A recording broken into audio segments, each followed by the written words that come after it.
that's gonna, when people start, once the majority of the people are in the room, I'm gonna start playing this tape. And this is gonna be my tape signal. Yeah. Hello everyone. This is Brian speaking to you. Great. Rini, Anwar, Tarik, and Samira. Yeah. We do that then, yeah, absolutely. Thank you. How's Sophie? I actually think that it's fine to have that fuzzy sound in the room while people are coming in. I think that's quite nice. That's definitely unless it's painful. Unless it's painful in the way that I can't hear because of my hearing aids. So, but can you hear that buzz? I'm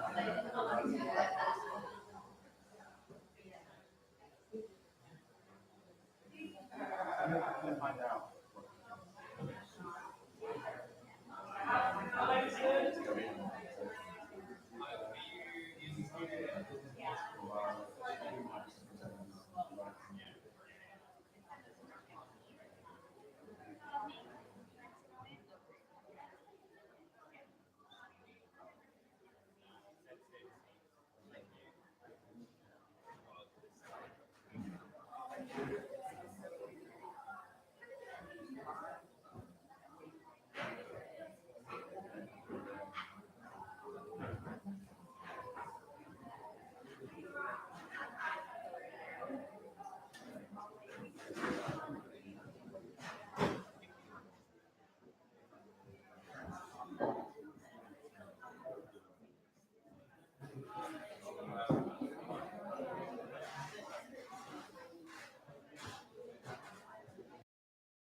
Hello.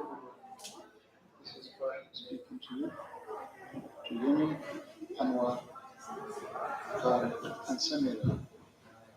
Today's date is 30th of August 1990. Time is nearly 11:45 p.m. 50 minutes before midnight is the time when I should have been in Morocco yesterday. Well, here I am. Here's a story for you, a short story. I missed my plane. The cause of it, I was at Victoria Station about 7 o'clock. Got my ticket, got my luggage there, very heavy suitcases. Got into the train and we waited. In a little while, there was an announcement saying that the train will not be moving for a while. They're waiting for clearance. And as I asked, it appeared that there was some kind of a bomb scare somewhere near to East Croydon, I believe. And then there was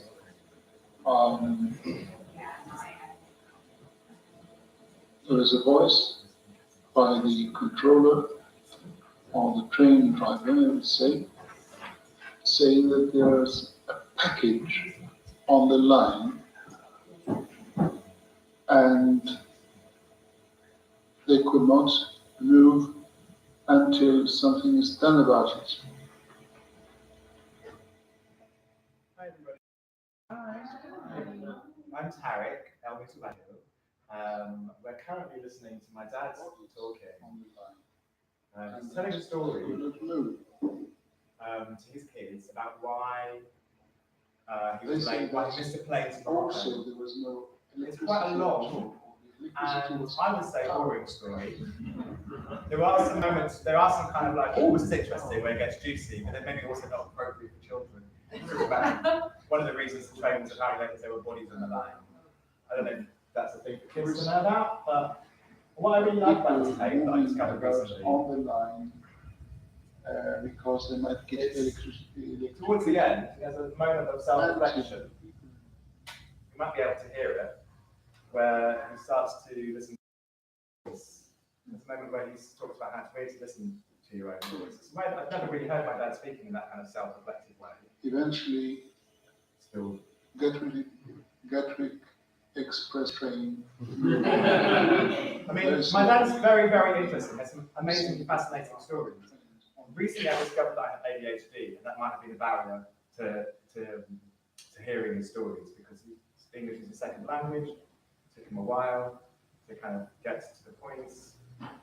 I can't, even now that he's gone, still find it quite hard to tune in, and then I feel bad about it because it's like, oh, this is my dad's voice, but I still keep nodding off. I feel really bad, but we'll get back in. The message might be given to the tour operator at Gatwick. Nah. So, no shame. I love my dad. Actually, quite interestingly, he passed away 2 years ago, I think, roughly, opposite here in the University College Hospital, UCH. So it's interesting that this project, which is about connecting with ancestry, has brought me back to the last place that I saw him alive, where I got to say goodbye to him. The place that I've been given accommodation for this project is on the same street where my mum and my sister were staying right at the very end of his life. They were staying in a hotel just opposite the hospital. And yeah, I'm currently staying on that same street. So there's lots of things. I don't live in London, so there's lots of this memories coming back just being here. So yes, that's my ADHD way of starting a show. My name is Tarik Elmoutawakil, and I'm an artist and producer, and I run a little venue in Brighton called the Margaret Theatre. I've been on a journey this last year or two of recognizing myself as a creative person. I had to do that after hitting rock bottom during the breakdown. And one of the things that saved me was recognition. And when my father passed, I realized that there was an amazing opportunity potentially with this archive of tapes. For about 10 years, in the 80s and 90s, he recorded conversations with my grandmother, with his mother, in their indigenous language. Tashlahit. This is a picture of my grandmother. You can see it like this. Get that bling into it. And here's some pictures.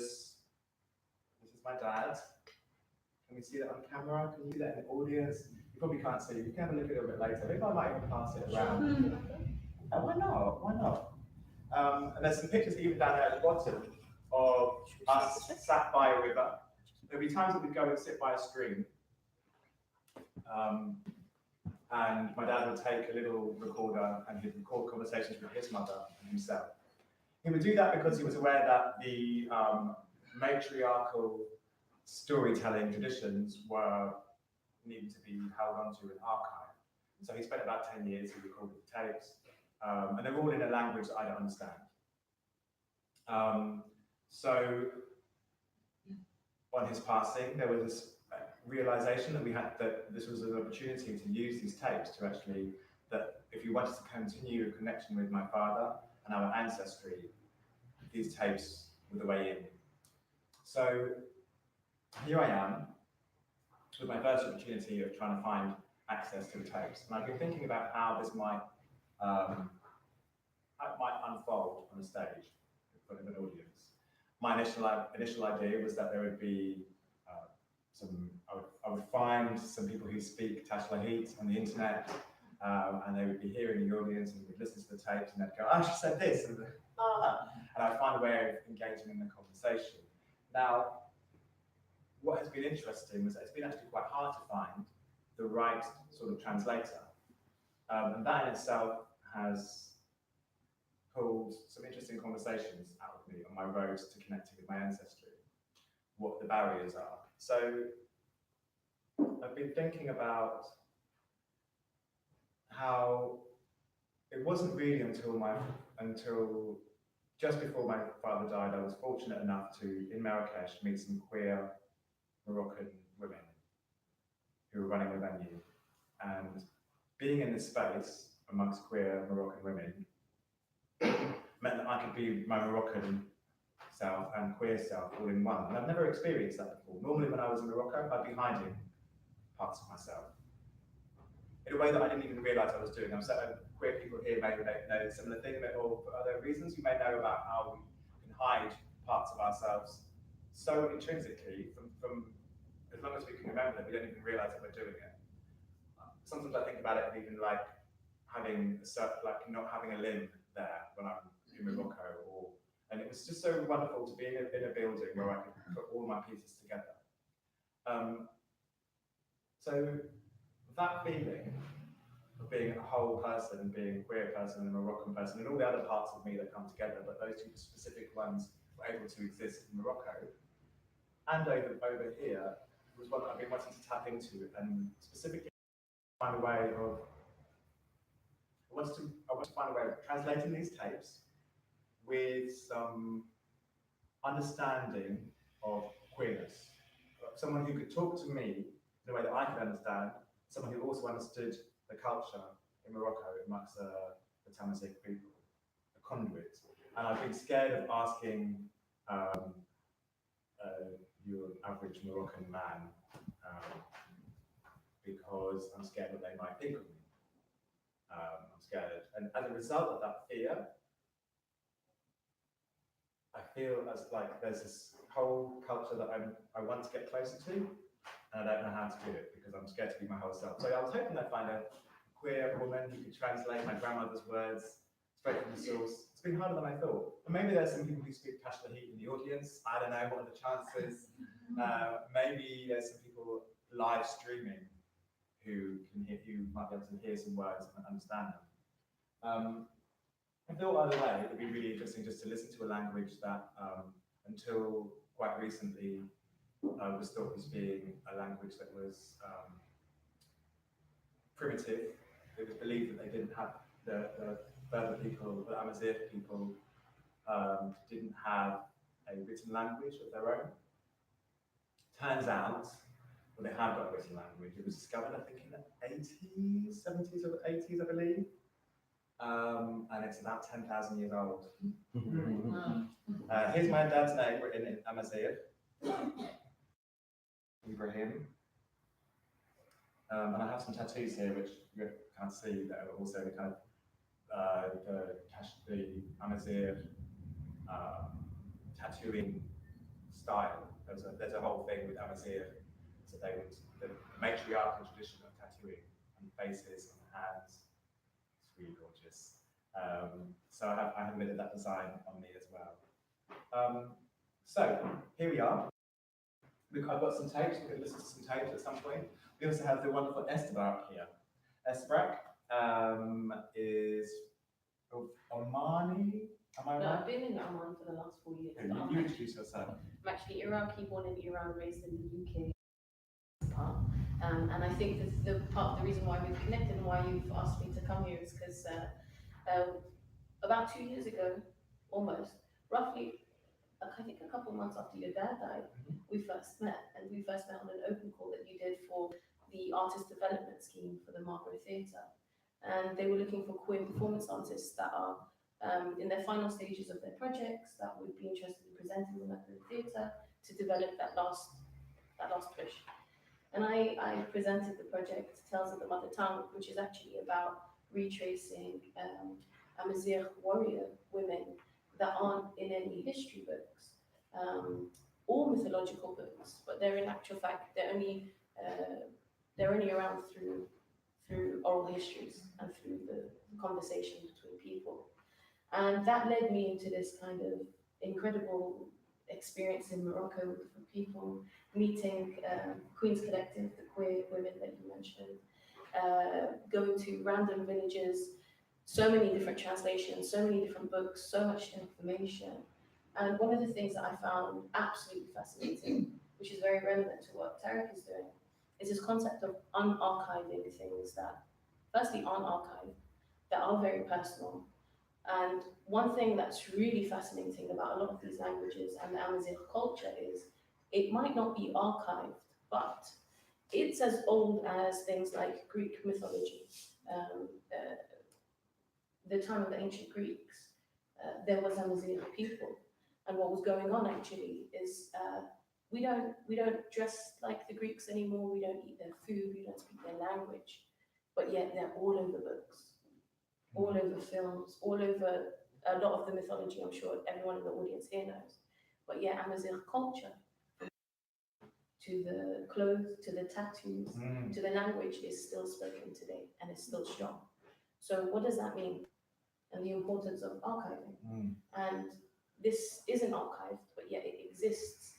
And this is archived, but it doesn't exist. So where is our importance in that? Thank you. So,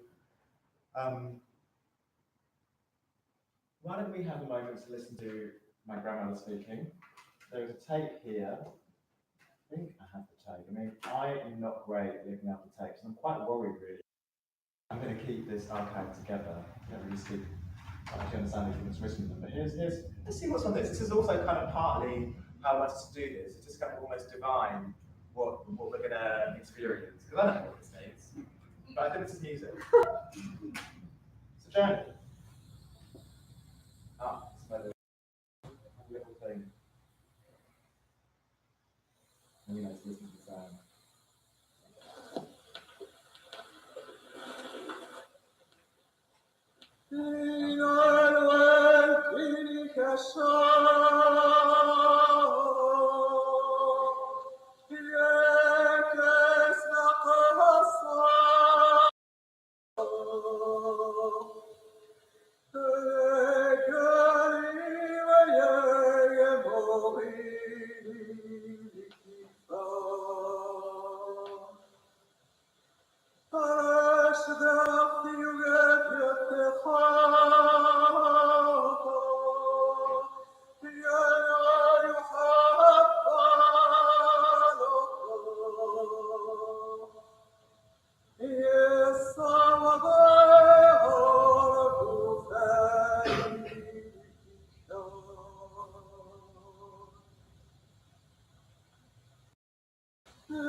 So I feel like I should give my dad his due and say that he did really try and teach us Arabic.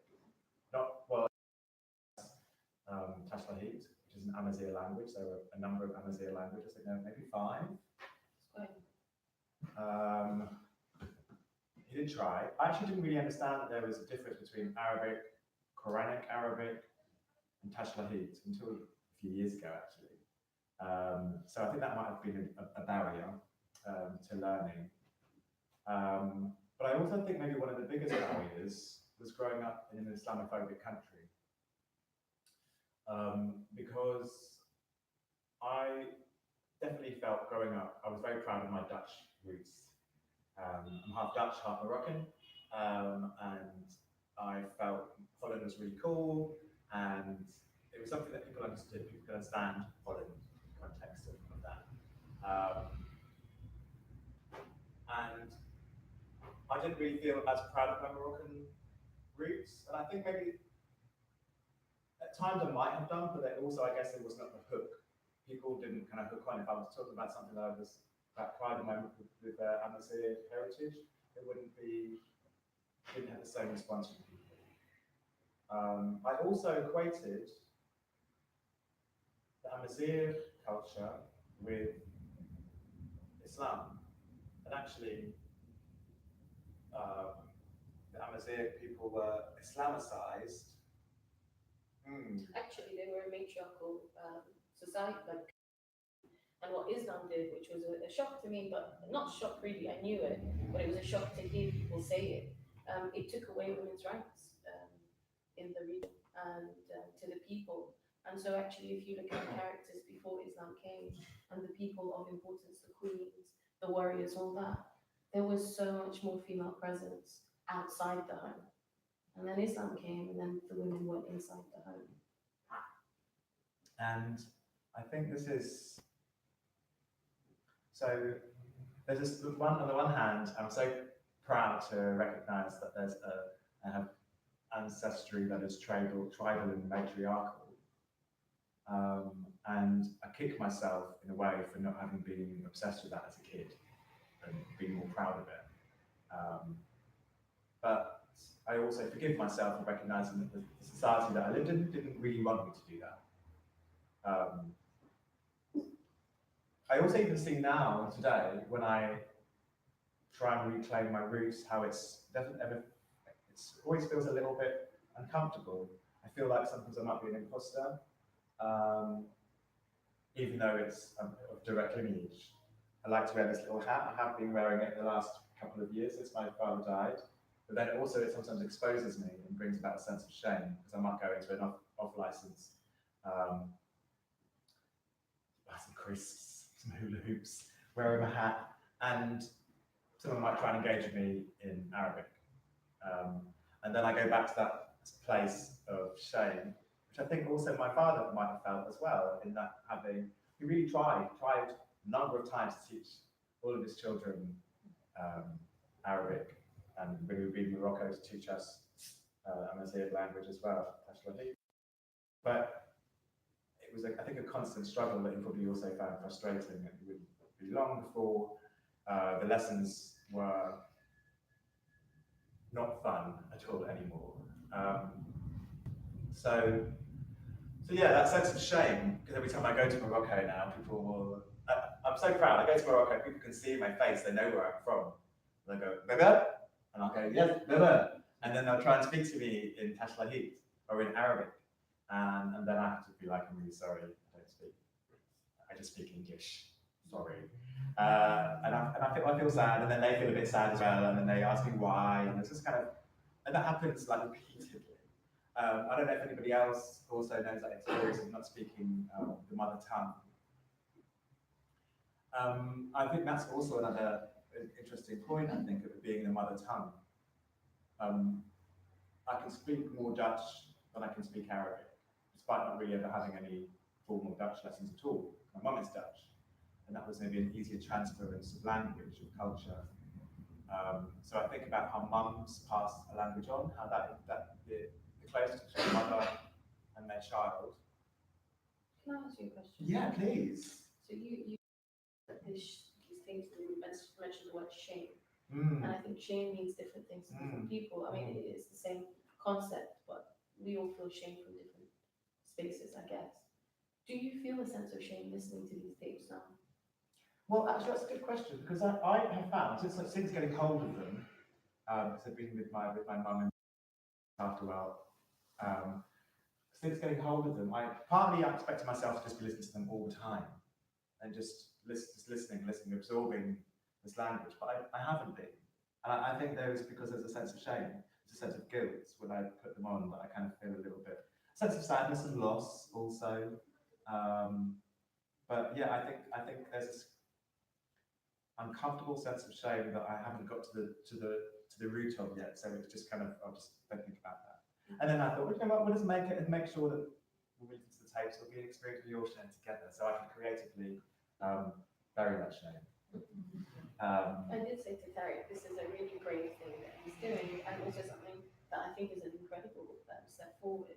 To actually say, this is a project that I that is, I think, relevant to so many of us. I don't know about other people in this room, but I am sure it's relevant. It is to me about my heritage, where I'm from, all the displacement, all of the levels of how far I am or how close I am to a certain culture, a certain custom, a certain language, and what I represent, and how it is that I'm going to engage in ways to either hold on to that or let go of that.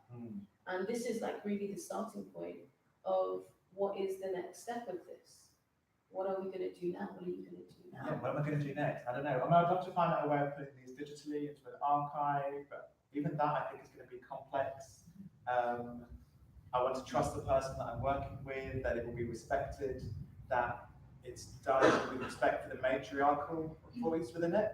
I really feel quite strongly that I don't want a man, cis, straight man, to have control over it as a translator. I want to make sure that the best we can have the nuances of the language and the mother tongue that's in there.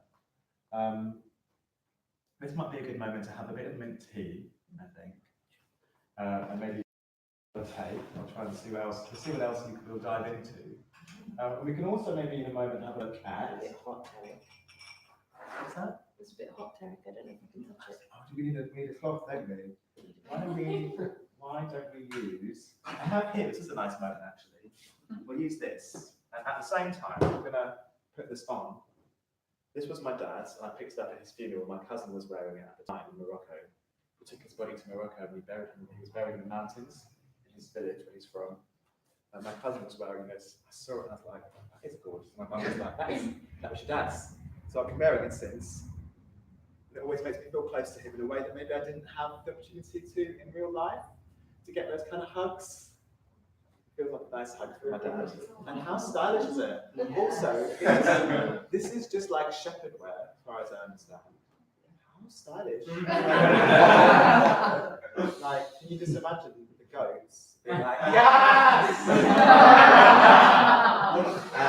So we can use edge of this. One of the things I've been enjoying about this garment also is kind of through wearing it, I've been. Oh no, this isn't proper unless we do a metre of tea.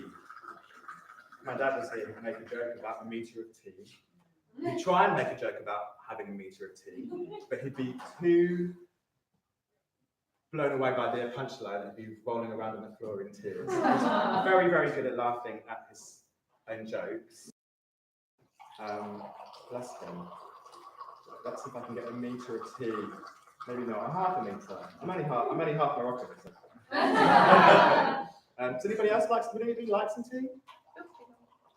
Anybody like some? Just mint. There's only mint in it. There's not even probably any sugar, but it isn't really very. That's not how it starts. So, what I've been enjoying about this garment is I feel like I've been able to slowly. I'm going to take it off, and it's very warm. You can use a corner of it to help serve tea.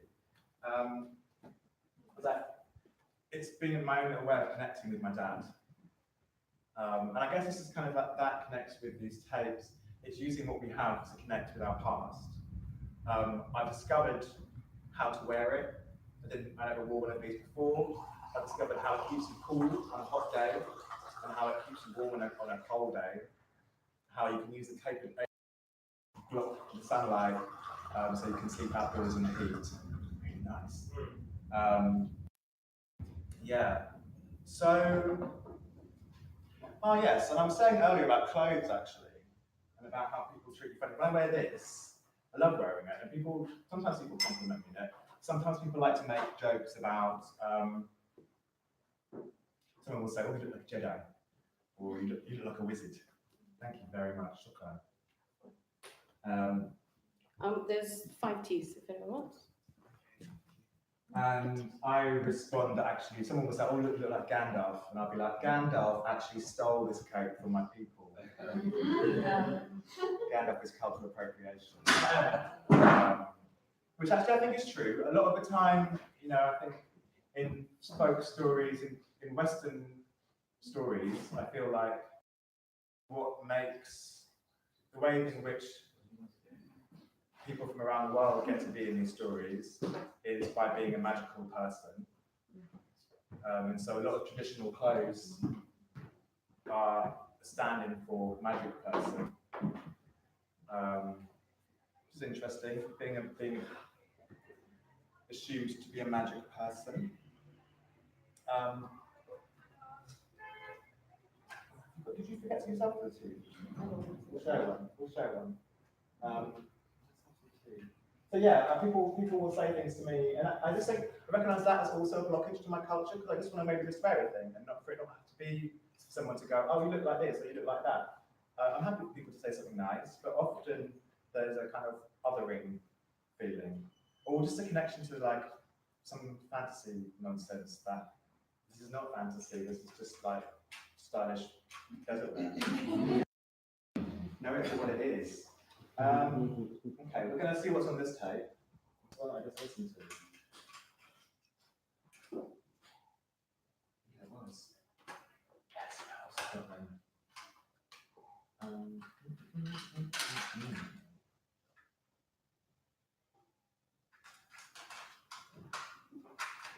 Rewind for a little bit. Are any of your father's brothers or sisters or anyone alive? Yeah, my father has two brothers. They're still alive, both of them living in Morocco. One of them lived in Paris for many years. He's moved back to the village. And then there's his younger brother who was there. Can they help you with language? They could do, but again, as I was saying, there's that feeling of the men, I'm not out to them. Even this, doing this on a tape, on a live stream feels kind of exposing, because on my quest to creatively connect with my ancestry, I'd like to spend more time in Morocco, and the more I do work about being both queer and Moroccan, the more I feel that potentially causes a rift. It might make it harder for me to travel to Morocco if my name is, online connected with queerness and Berber culture. That scares me a little bit. How do I really get to pull all these bits out of me and have them all on the table? Or do I have to hide my name or hide a certain part of myself? I'm really trying to find a way to bring all the pieces together, so I don't want to do that. So yeah, no. I have some cousins. There's some female cousins in there who the English language is a hell of a lot better than my Tashkahid. So perhaps I think they would be the perfect people to translate it within time. I think the queerness bit is still a thing. I mean, I'm not expecting to find like queer gold that my grandmother spoke about. It's more just about how I can connect with it and just be my full self. I don't know if that makes sense to people, but it makes sense to me. Did you see there was something that's come up recently on BBC? Like they have snippets online where they post, and it's BBC Muslim, British Muslims speak out. Did anyone see that? No. Well, it's really interesting. You should, because there's just people talking about, yes, we're here, we exist, blah blah blah, and by the blah blah blah is very important. But the part that I'm talking about that I think would be interesting for you to look at, and if you're interested in this conversation Tarik's having, is the comment section, which is a whole bunch of hate from the Islamic culture. And as also a lesbian Arab, that I used to consider myself Muslim, that I don't Islam anymore. Not because I'm anti-religious or anything, but because there's no space for me personally to have a conversation because I'm exhausted. I just found that really shocking, that it's the same conversations that are happening today that it was 20 years ago or 10 years ago. That actually there's no movement in regards to the space for queer people within Islam. And it's a really big fight. If you want to be visibly Muslim and queer, you are facing a lot. So really hats off to the people that are on that day. And it's really interesting when you talk about identity and shaming, things like that. You know, the majority of the people, and I think there was 5 of them, they're Pakistani origins. And you have a lot of people saying, oh, you don't have any Arabs, these people are only paid to do this. And also they're British Pakistanis, they're not original Pakistanis. So, it's like disassociating that. So the fear that you're actually feeling is real, because we all feel it. And the conversation about my name, can I even have my surname with this? One of my aunts literally before New Year's, called up one of my sisters because she posted on her Facebook some stuff which was basically burlesque dancers at a New Year's party. It was great. But she, messaged her saying, "Do you mind removing your name because it's a shame to the family?" So basic stuff that is still happening that we don't actually engage with. Why is this? Why? But there's a lot of fear. There's a lot of shame. Yeah, there was a moment years ago when I was having a very body positive moment, and I was on a naked bike in Brighton. I wore a very stylish thong and a fez, and lovely gold, cheap, not real necklace stuff. And a photo went up on the internet. Sort of like there's always people taking pictures, and I actually quite like my picture. And I thought I'm gonna be body positive and put that on the internet. And a family member gave me a call to say, "Tarik, do you know that you're naked on the internet?" And that really showed me because I was like, oh my god, what's happened? And then I tell me there was that picture. I was like, I'm not naked on the internet. I'm wearing a thong. And then the family member was like, no, do you not? Just I wanted to make sure I'm not shaming you. I just want you to just know this is the thing. And I took it really because I think that for a long time I felt so ashamed of my own body.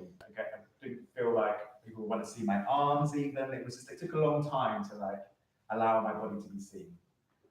So this was a strong moment of me being in my city, where being free, and then being made to feel that actually it might be embarrassing for my cousins in Morocco or around the world who could see that. At my father's funeral, one of my cousins came to me and thanked me for putting that picture up, even though it wasn't up for very long.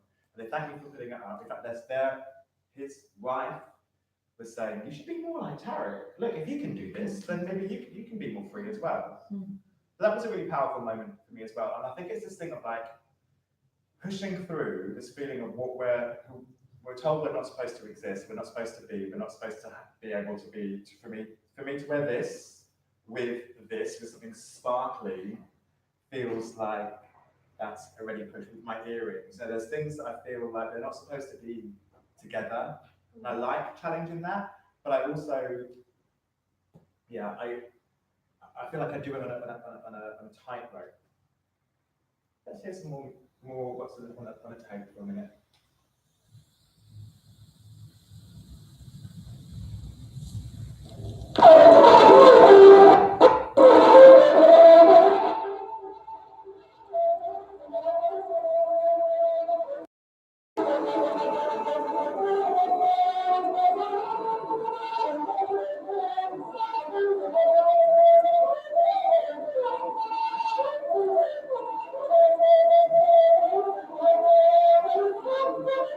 It can be hard to hear, right? These tapes are not the best way of storing.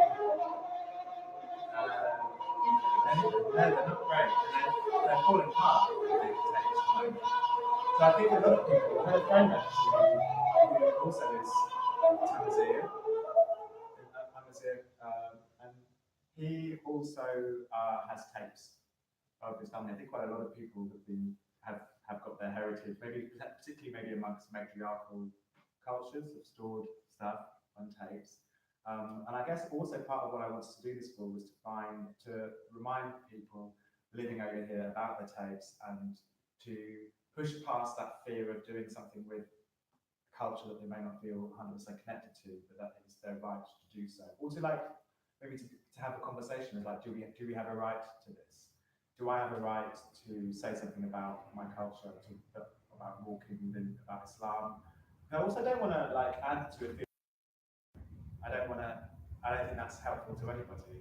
There's some really beautiful things within Islam that I think I rejected because I was told that the Islamic religion wouldn't love me. I was told that my father would reject me, and so I didn't come out to him until I was 27. Because I was told that he wouldn't be able to handle it. I was told this by white people, not by Moroccan people. I mean, I might have been told the same thing by Moroccans, but that didn't happen. I would like to spend a moment thinking about. There's an interesting moment when the Tamazight culture came into popular culture a few months ago. It must have been in July because Madonna is a Leo. For her birthday, she was in Morocco, in Marrakesh, And she basically looked like my grandmother in terms of all the clothes she was wearing. She'd been to like all the stores and bought all of the jewellery. She was wearing it all like, check me out. And there's lots of people on the internet being like, cultural appropriation, this is the worst, Madonna is the worst. And there was a big conversation like that over in the UK, at least I was seeing. Me and my sister had a chat about it. And I was also on that, like, vehemently, like, this is wrong. And then my sister chatted to my cousins about it who live in Morocco, and they were really into it. They were like, it's bringing knowledge about our culture to the greater world. I mean, whether that actually, none of you heard about it, so maybe it didn't do that. But at least that is a perception from over there. So again, there's that thing about not knowing about how much I have a right to speak about something, because I only know it from the outside, maybe have a bit of a connection. And actually, there was a moment when I was thinking, they don't understand my Moroccan cousins. Maybe they're naive or something, which also just felt like a very colonial thing coming out of my mouth. And so, yeah, there's this constant not knowing if I'm allowed to be and take up the space. I think you're a different person when you're in a culture like here, because you are. That's why things are often not in my care. Yeah, I think when you're in your homeland, there's a different dialogue altogether. Even I mean, there is threads. White supremacy exists; it goes everywhere, even within our own cultures. That is true. Racism, discrimination, sexism, all that stuff, for sure. But there is a difference between how we look at things here, because we're told to look at it through a certain perspective. Not just told, we're forced to, because we are consistently brought conversations without us being really asked if we're part of that conversation. Whereas when you're back at home, you know, those conversations are so different. Like, I'm never asked really where I'm from when I'm in the Middle East, or, you know, there's, I don't know, it's just basic stuff that actually make a big difference. So what you're saying is seriously valid. I also wanted to say about the tapes, when you were talking about reasons for tapes. Before there was phones, before there was, you know, instant internet access. I mean, I don't know how many people here have family abroad, but I know a lot of friends, even my own family, that what you would do is tape things and send them back home. And they would take things and send them to you, and you'd have these cassettes and you'd listen, and oh, that's your cousin, or that's your aunt, or that's your cousin. And so actually that's a really interesting, without people realizing it, they are archiving their lives and they're archiving these conversations. So there's multiple purposes for these things that I hope will come back to, you know. I think this is definitely just a seed. This is a seed that I want to plant, and I think by doing it in front of an audience, I'm going to be held to account to see it through. And actually, planting of seeds has been part of my journey in Morocco anyway, of reconnecting. When my father passed and we took his body to Morocco, I decided that I would use the moment of being in Morocco to come back from the mountains, to come back to Marrakesh and check in with the queer Amazigh women that I'd met earlier that year, whose name we won't mention again just in case. But I wanted to go back and meet them and actually plant a seed, because I met them very briefly by chance. Google had sent me to the wrong place. Google Maps made me go somewhere when 6 months before my father passed, maybe 3. Google Maps had taken me to the wrong place, and accidentally I found this place that was run by queer Moroccan women. Like a butch dyke in Morocco. It was like gold. I was like, what am I seeing? I remember asking her, like, is this a queer place? And the answer was, queer. What is queer? Very deep question. What is queer? Homes, she knows what we're talking about. So I decided that I would come, so she wouldn't reveal anything then, and fair enough. I was just some random person wearing a fez and a cool jacket, maybe I was just some idiot tourist. You know what I mean? But I was like, hello, I'm going to come back, and next time in Morocco, we're going to connect. And it happened that next time I was in Morocco was for my father's funeral. And I thought, would it be weird to go and connect with people to start a new thing? And I thought, actually, maybe my father would love this. It's that I'm finding a new way for me to connect with Morocco, where I can be my full self. So I went back and I met them. And I decided that going back would be planting seeds. Weirdly, a few months later, one of the couple came over to the UK and brought a tattoo gun with them to tattoo my dad's name into my arm.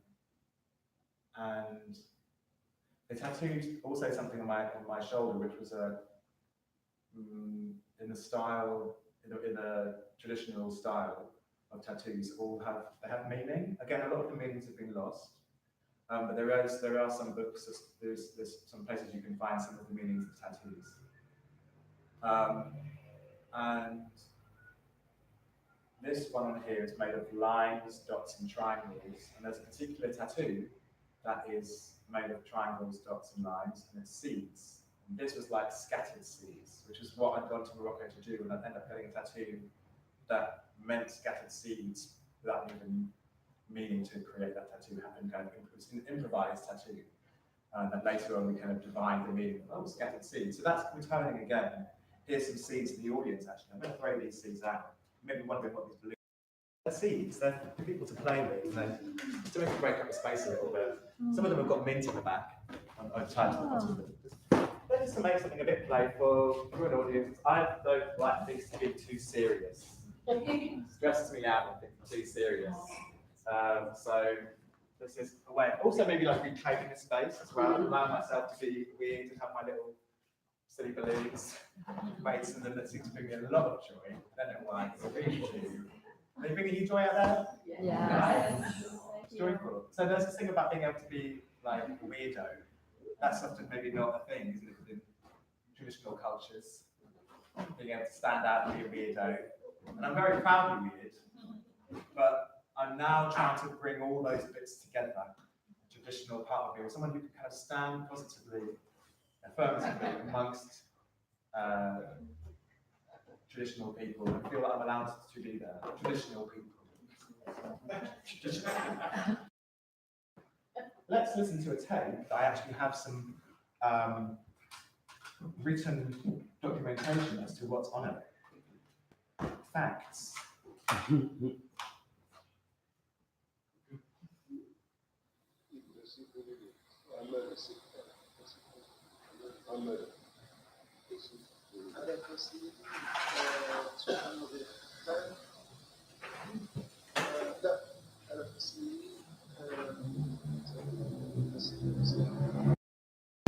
Get a bit more volume on the tape, is that possible?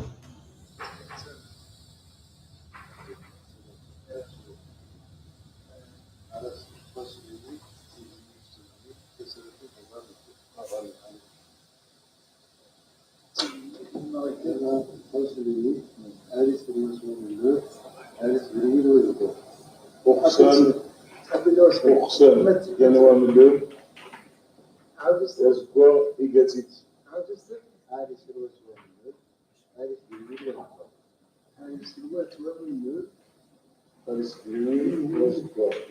أقسم السروال إنسان جديد عرف تصديا وصياد يغيث لك المسبح نصف من نصف الله غير من حرم غير لا نحن راخي كاسب عوزات تصديا وصياد يغيث لك نصف الله نصف من غير لا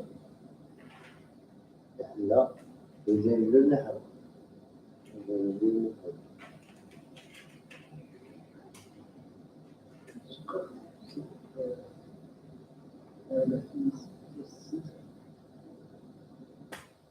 Okay. A lot of what my dad was recording were traditional riddles. So from what I understand, a lot of amongst the Tamazight culture, I always feel really nervous about talking about stuff I don't really know much about. I've tried looking on the internet, it's really quite hard to find information. A lot of it's written in French and colonizers' language.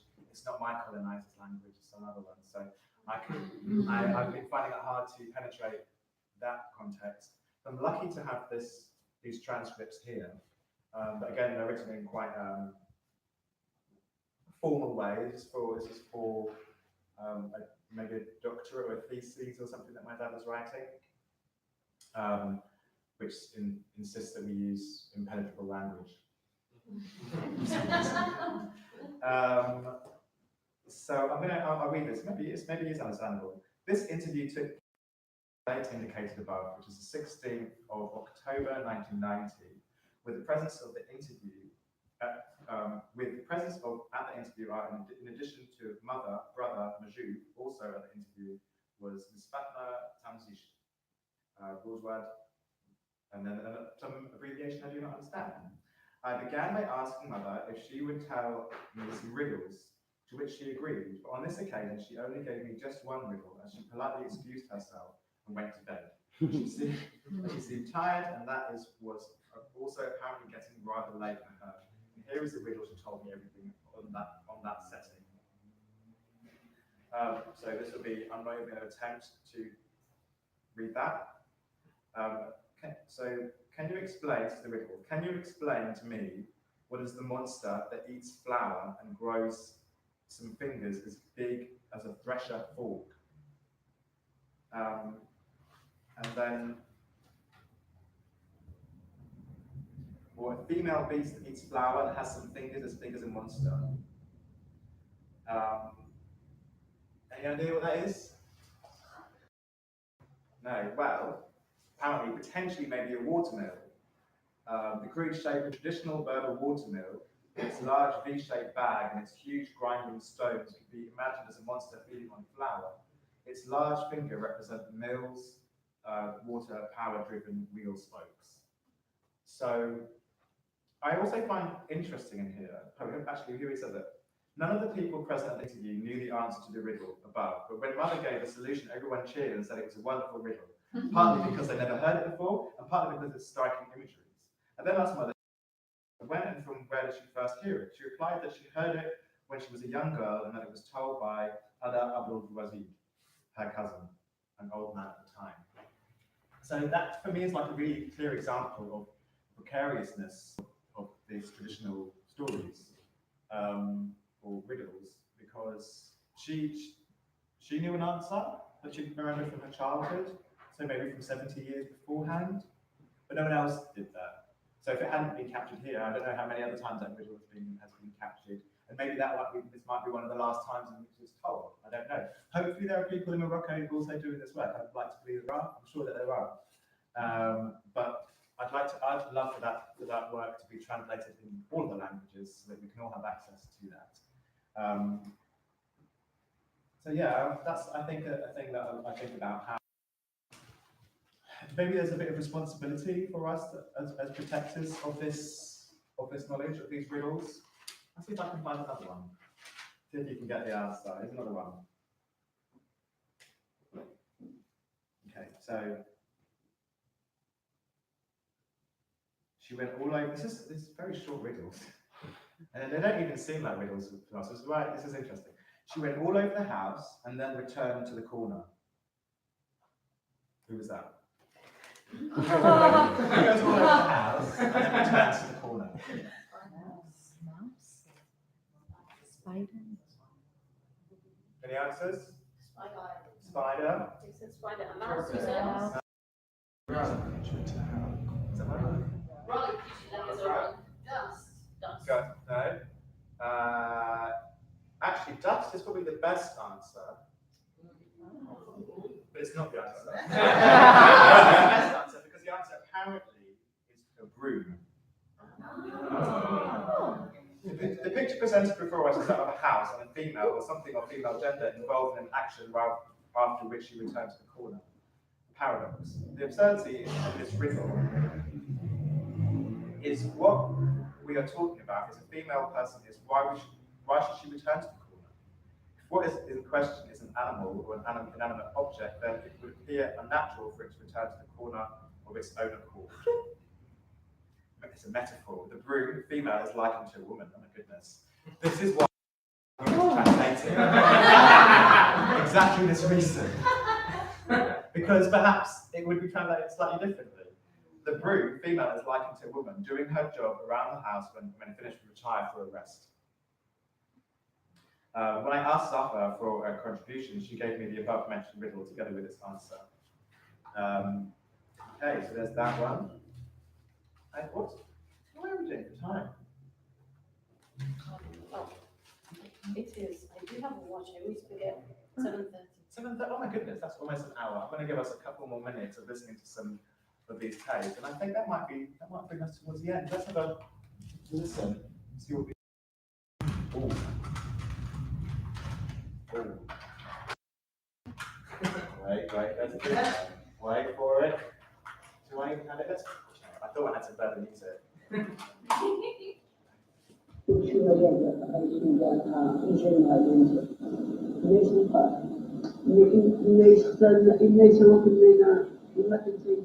That's my grandmother's voice.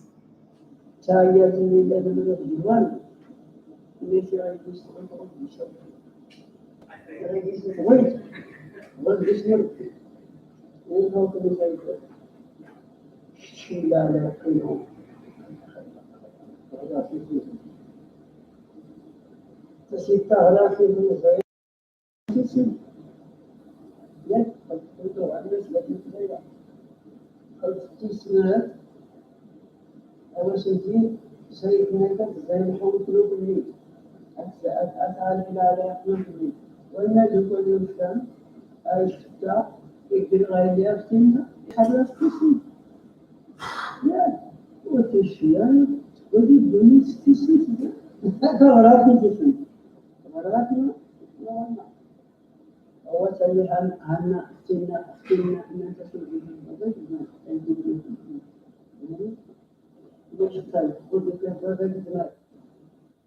Very tender thing to hear your grandmother speaking. To hear her voice and to realise it sounds like my father's voice, I think it's a really beautiful thing. To hear them laughing sometimes and recognise my own laughter in that, I find really a powerful thing. So yeah, I guess we'll draw this conversation to a close with a reminder to people that if we have any links to our ancestry, to really like to pull on those. Now is the time to pull on those threads before they disappear old formats and we can no longer do anything with them, because another generation might have no idea what this is. In fact, kids today, I don't know what this is. I don't know how to use a tape to rewind it or anything. So yeah, hold on to what you got. Thank you all very much for coming. Thank you, Esther. Thank you. Thank you, Raheem. Thank you, Khartoum. Thank you, all the generations beyond that. Thank you, my mum, for bringing all the little bits, the tea, the mint. Thank you, Camden People's Theatre. Thank you.